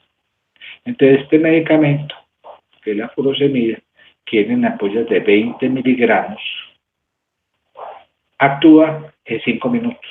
Inicia su acción rápidamente. En 5 minutos ya está presentando efectos importantes en reducir la congestión. Y dura su efecto promedio, unas 2 horitas, la duración de su efecto. No quiere decir que se den cada 2 horas. De hecho, se administran promedio cada 8 o mejor todavía cada 12 horas. A diferencia de la vía oral, que inicia su acción más lentamente, de 30 a 60 minutos, y tiene una duración un poquito más prolongada de 4 a 6 horas. Esta viene en tableticas de 40 miligramos, la que más usamos la droga intravenosa, por vía intravenosa para cuando estamos frente a una tica. ¿Y cómo lo podemos administrar? ¿Y a qué dosificación? Entonces, en falla cardíaca, nosotros usamos 2 esquemas. O darlo en forma intermitente, por vía intravenosa intermitente, o sea, cada 12 horas promedio. O administrarlo en perfusión continua. Y el otro esquema es o darlo en dosis altas o darlo en dosis bajas. ¿Qué es una dosis alta? El paciente que venía recibiendo furosemida vía oral, le duplicamos por 2.5 la dosis que venía recibiendo. Eso se llama dosis alta. Dosis baja es la misma dosis que venía recibiendo por vía oral, si es que venía recibiendo furosemida o no. Entonces, aquí se estableció un estudio porque se considera que ambos son efectivos, son seguros, y se estableció un estudio interesante que determinó para saber si había o no alguna diferencia entre administrar bolos intravenosos intermitentes o en perfusión continua. Y fue el estudio DOSE, ¿sí?, del año 2011.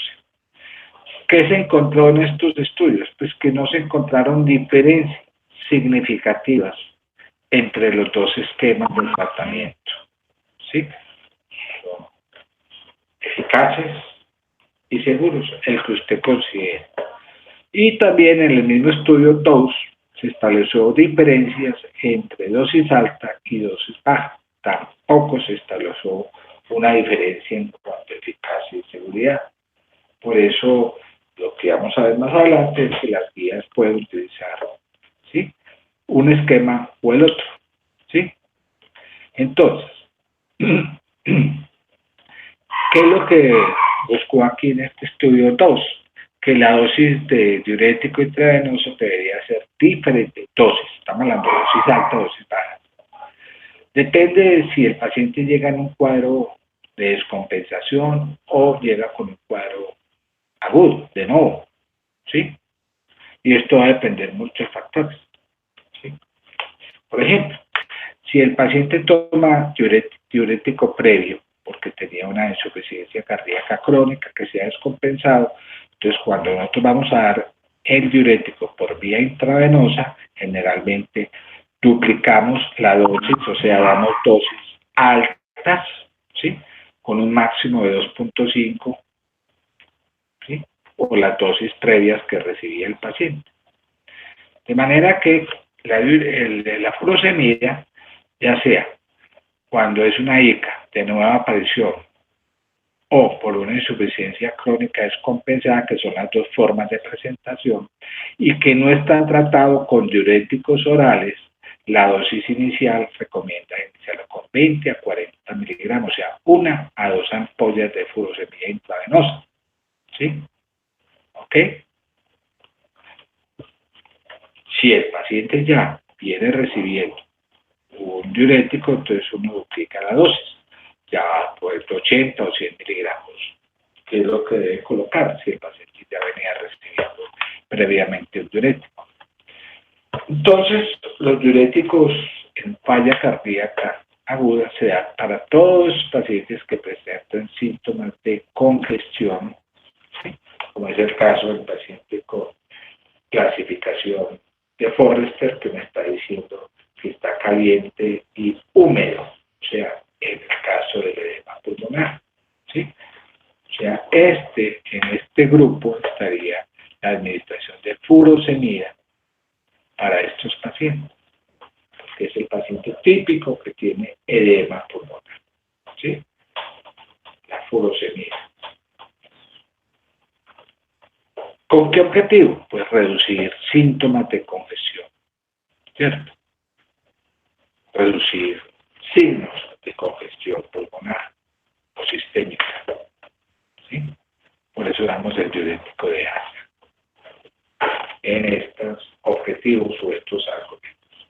Si tiene congestión, diurético asociado a vasodilatador. Entonces, si está húmedo y está caliente, el diurético es un medicamento de elección para estos pacientes, ¿sí?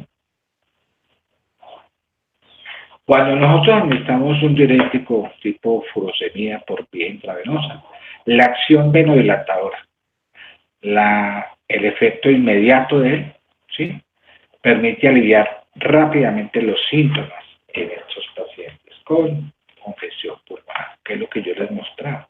El paciente con falla cardíaca aguda que presenta síntomas de precarga elevada, pues los diuréticos van a reducir esa precarga en forma inmediata, en menos de 5 minutos. De manera que la guía lo dice, ¿hay congestión? ¿Paciente húmedo? Sí, sí hay congestión. Entonces, si está húmedo y está caliente, posiblemente tenga un edema pulmonar, y ahí es cuando los diuréticos cumplen una función, sea la causa de tipo vascular o de tipo cardíaco, ya sea porque tienen síntomas de emergencia hipertensiva, porque es una falla cardíaca aguda, secundaria, sea cual sea la causa.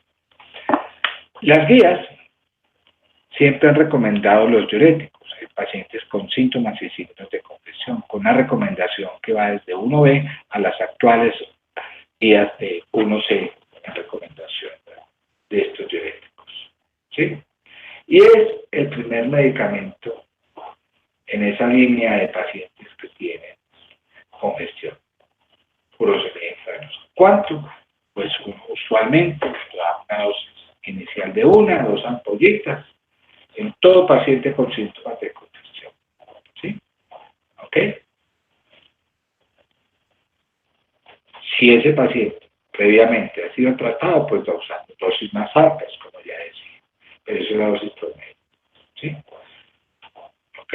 Como demostró el estudio de dosis, no hay diferencias entre el esquema de dosis intermitente o de perfusión continua y lo de dosis alta o dosis baja, dependiendo de la forma de presentación. Si es un paciente con una forma de presentación de ICA de nuevo, la dosis es baja, usualmente 20 a 40, y si en caso de que venga con insuficiencia cardíaca crónica descompensada, que venía tomando diuréticos, pues la dosis se duplica hasta una dosis máxima de 2.5 veces la dosis oral, ¿sí?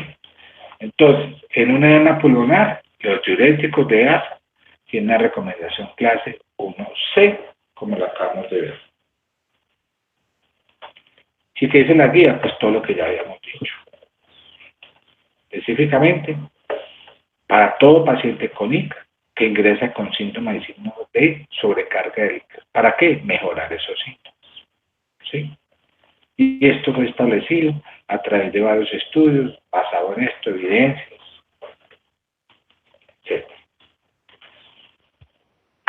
Ya decíamos que la dosis inicial es 20 a 40, y si el paciente venía recibiendo un diurético previo, pues se le da la equivalente a la dosis oral, o en su defecto se puede ir subiendo la dosis hasta una dosis máxima de 2.5, la dosis inicial. Eso es lo que yo busco con ellos.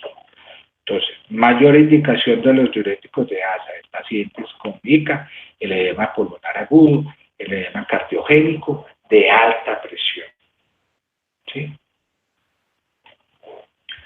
Entonces, en un edema pulmonar agudo, congestión, lo primero que hago es colocar un polvo intravenoso de diurético de ASA, puro semillero. Lo primero que hago. Y ya después pregunto, está hipoxémico, está ansioso, disnéico, con disnea grave, etcétera. Ya usted da la opción de darle el oxígeno, el opiáceo, que ya vimos lo del opiáceo, que solamente se usa en casos. Ahora, ¿qué más fuera del diurético? ¿Qué más puede agregar? Ya decíamos que dependiendo del este edema pulmonar, cómo está la presión sistólica, ¿sí? Entonces, si veo que la presión sistólica está elevadita, ¿sí? ¿Qué le agrego? ¿Sí? Entonces, si está elevada, ya le agrego un vasodilatador en un edema pulmonar. Si la presión se mantiene entre 85 y 110, o si está elevada, es decir, si está muy elevadita, le agrego un vasodilatador tipo nitroglicerina. Y voy mirando cómo está la respuesta a este tratamiento. Si la diuresis no es adecuada, si el paciente no tiene una buena diuresis, la diuresis es menos de 20 mililitros hora, que debería estar por encima de 60 mililitros hora, pues aumentamos la dosis del diurético. Y si es así, pues podemos considerar una ultrafiltración en estos pacientes con edema pulmonar.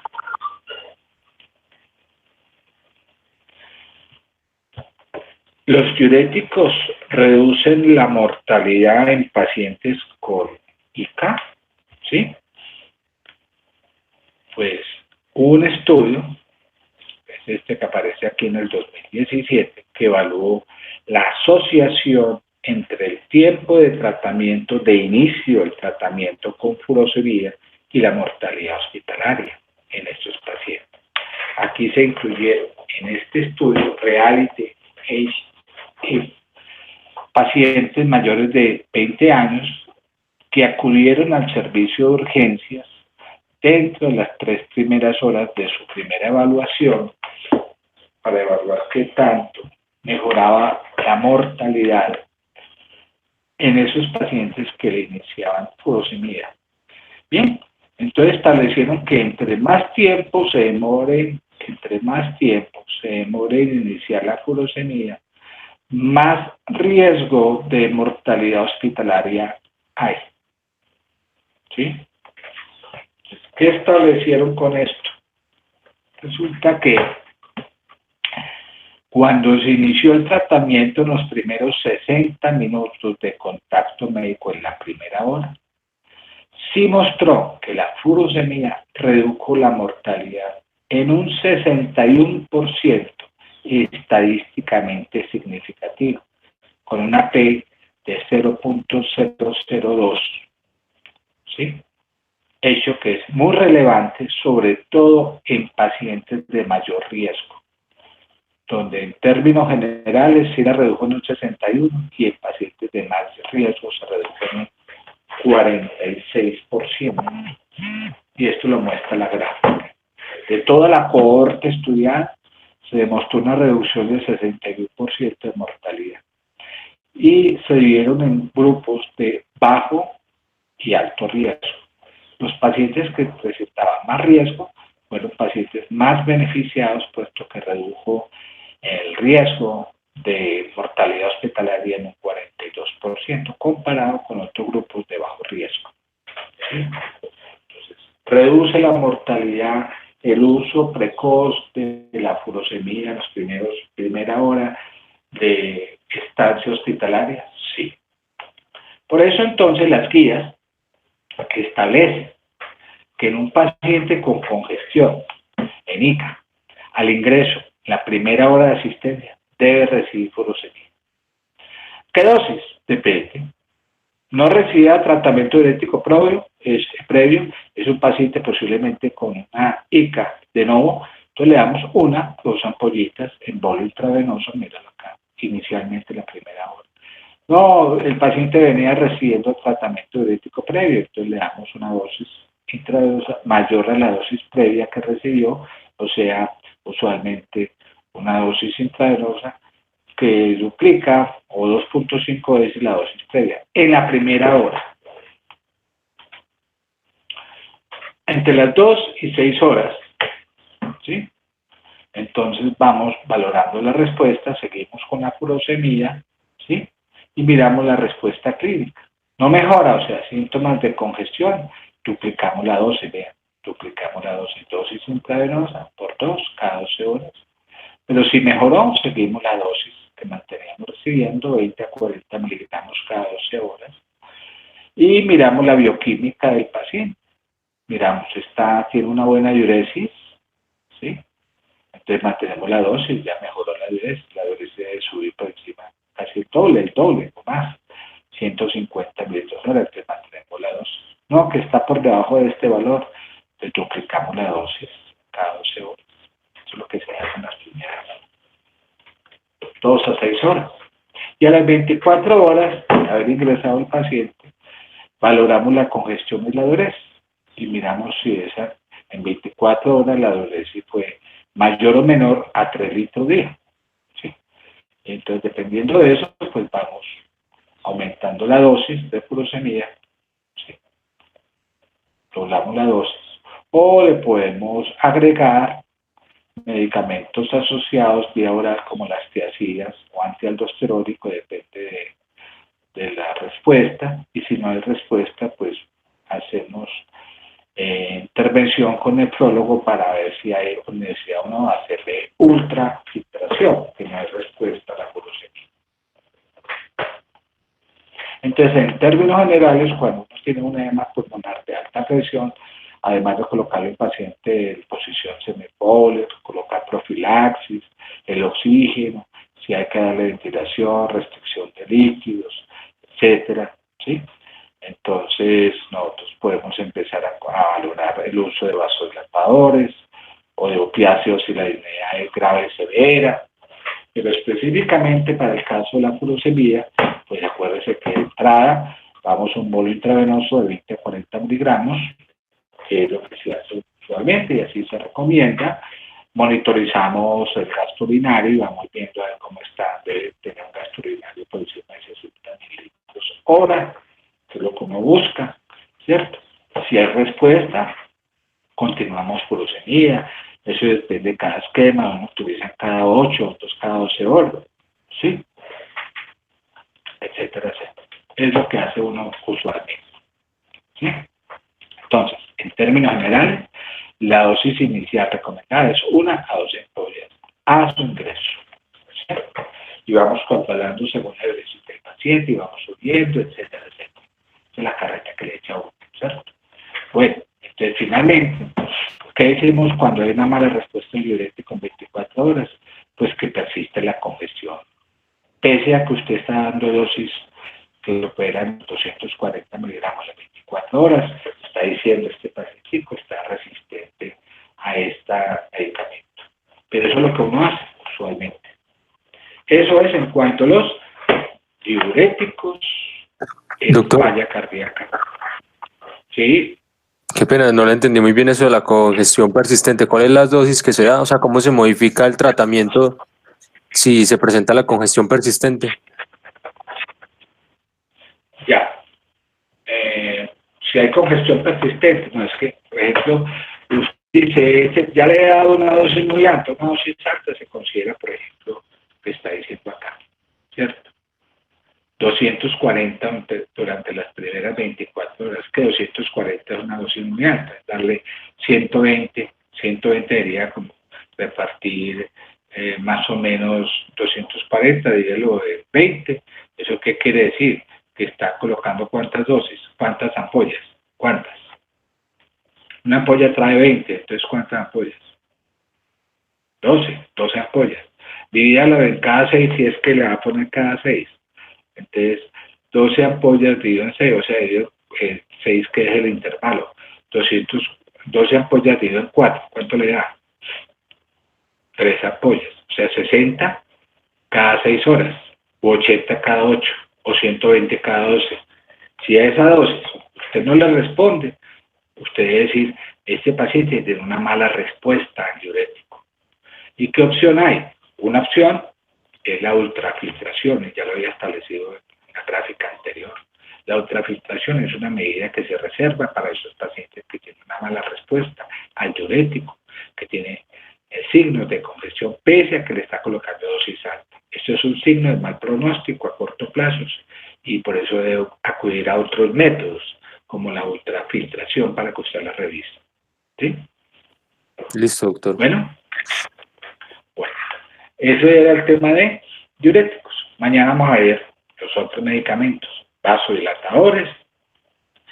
Después de ver vasodilatadores vamos a hablar de los vasopresores e inotrópicos.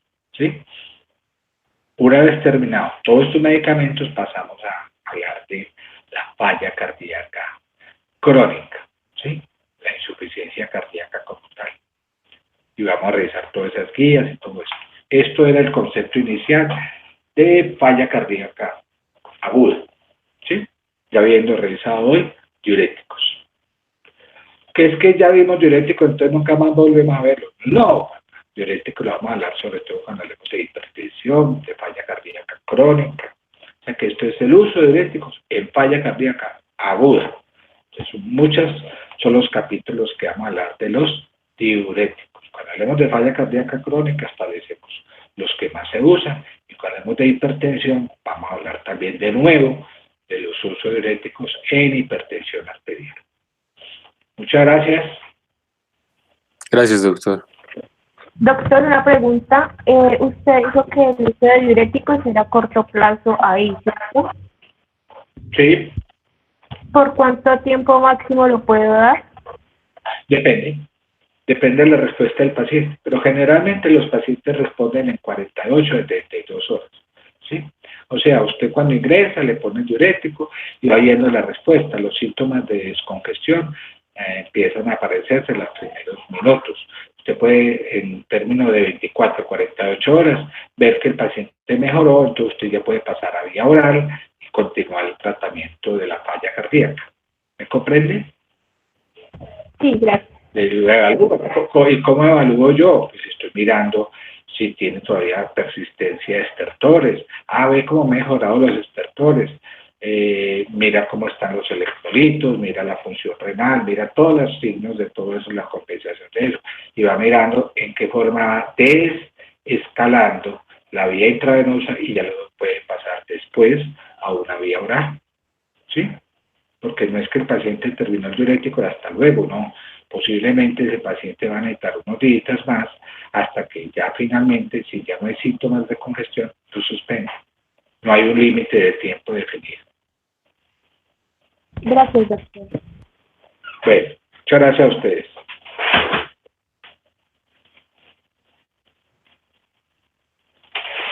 Gracias, doctor. Bueno, chao. Muchas gracias, doctor. Hasta luego.